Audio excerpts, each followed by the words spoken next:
Hello everybody, this is Aishley Verma, an intern with LEXIS and Company, and today in this video I will be dealing with a case named Score Information Technologies Limited versus Greater Infra Projects Limited.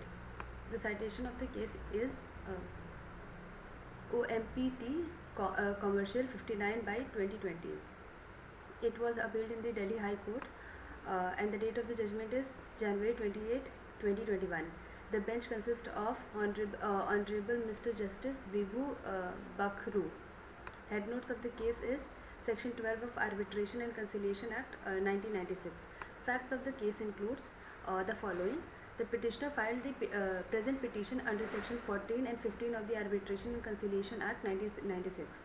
Further, seeking that the mandate of the learned sole arbitrator unilaterally appointed by the respondent be terminated.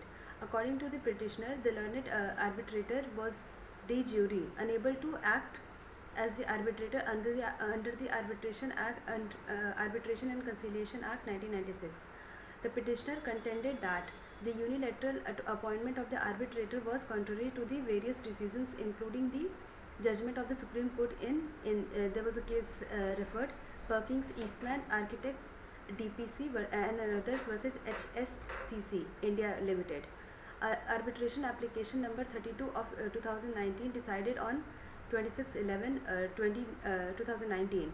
So the case heavily relied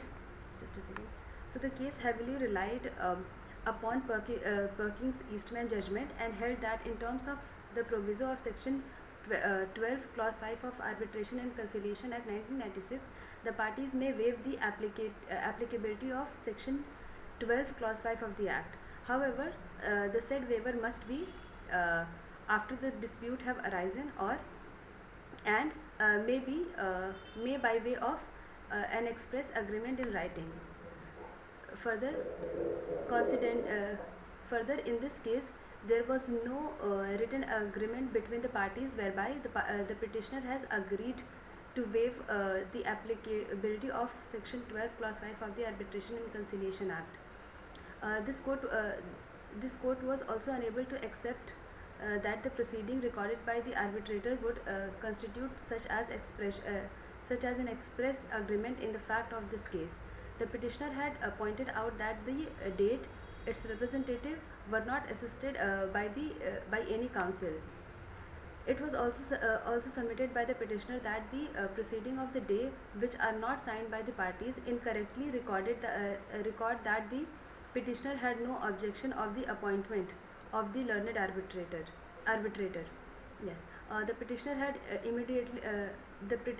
immediately on receipt of the notice of appointment of the learned arbitrator had objected to such appointment.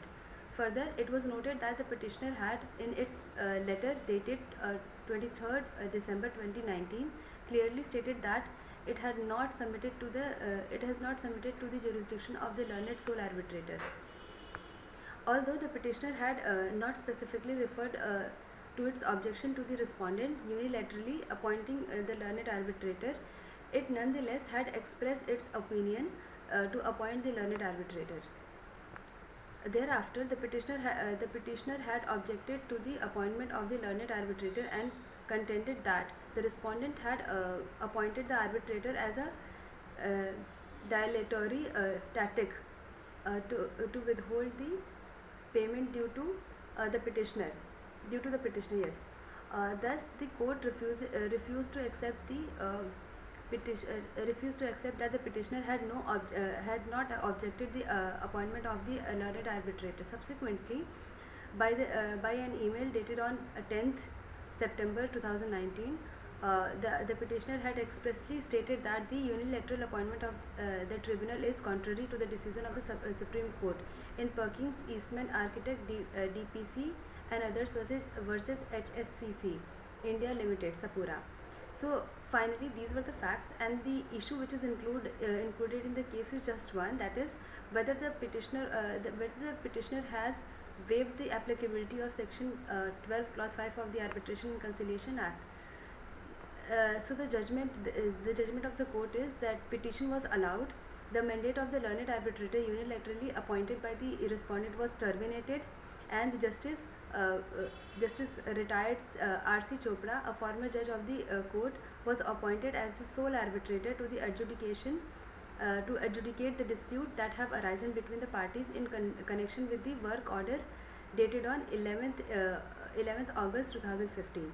So this is it in the case. Hope you like it. Thank you so much.